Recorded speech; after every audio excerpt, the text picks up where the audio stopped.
কুষ্টিয়ায় আমনের ভরা মৌসুমে সার সংকট দেখা দিয়েছে। অনেক জায়গায় সার পাওয়া গেলেও নির্ধারিত মূল্যের চেয়ে অতিরিক্ত মূল্যে কিনতে হচ্ছে।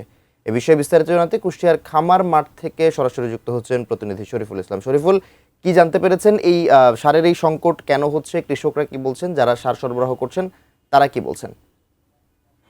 হ্যাঁ, ধন্যবাদ মাহাতি। আপনি যেমনটি বলছিলেন, আসলে সারের সংকট তো আছেই। সারের সংকট কৃষকদের এক ধরনের অভিযোগ, পাশাপাশি ডিলারদের আর এক ধরনের অভিযোগ রয়েছে। আমি কিছুক্ষণ আগে যে খামার মাঠের কথা বলছিলাম সেখানে ছিলাম। কৃষকরা বলছিলেন যে তারা সার পাচ্ছেন, কিন্তু অতিরিক্ত মূল্যে তাদের সার ক্রয় করতে হচ্ছে সব ক্ষেত্রে। আবার আমি এখন রয়েছি সেই খামার মাঠের পাশে আর ডিলার পয়েন্ট আছে, সারের ব্যবসায়ীর কাছে আসছি। তাদের সাথে কথা বলেছি সারের কী অবস্থা।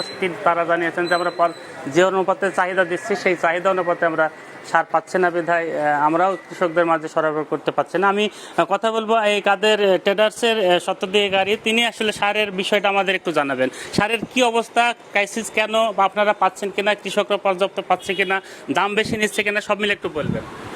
এখন মূলত আমাদের এখানে সারের এখনো ভরা মৌসুম চলছে। সেক্ষেত্রে আমাদের পর্যাপ্ত পরিমাণ সার প্রয়োজন। যে সার আমাদের প্রয়োজন সেই সার অনুযায়ী আমাদের পর্যাপ্ত পরিমাণ বরাদ্দ নেই। আমরা চাই আমাদের সিজন অনুযায়ী আমাদের বরাদ্দটা যেন বাড়ানো হয় এবং কৃষকের মধ্যে সেই সারটা যেন আমরা বিতরণ করতে পারি। দাম বেশি নেওয়ার একটা অভিযোগ আছে। দাম বেশি নেওয়া যাচ্ছে, অনেক সময় ডিলার পয়েন্ট থেকে বের হয়ে যায়, যখন খুচরা পর্যায়ে চলে যাচ্ছে বিভিন্ন পয়েন্টে, ওইখান থেকে তারা এই ধরনের একটা দামের অভিযোগ আমরাও পাইছি। কিন্তু আমাদের এখান থেকে কোনো সমস্যা নেই, আমাদের ডিলার পয়েন্টে যেটা যাচ্ছে সেটা সুন্দর সুষ্ঠুভাবেই যাচ্ছে।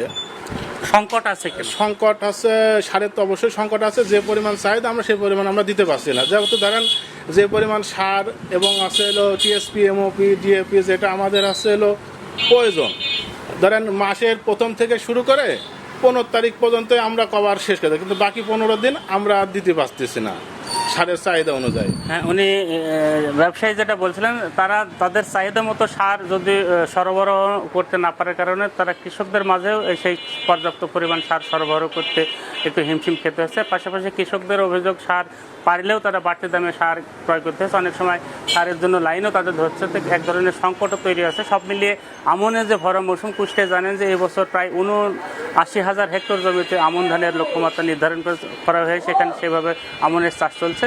ভরা মৌসুমে সার সংকট নিয়ে কৃষকরা এক ধরনের দিশাহারা অবস্থার মধ্যে রয়েছে। তো এই ছিল কুষ্টিয়া থেকে সার সংকট নিয়ে সর্বশেষ খবর। মাহাতি।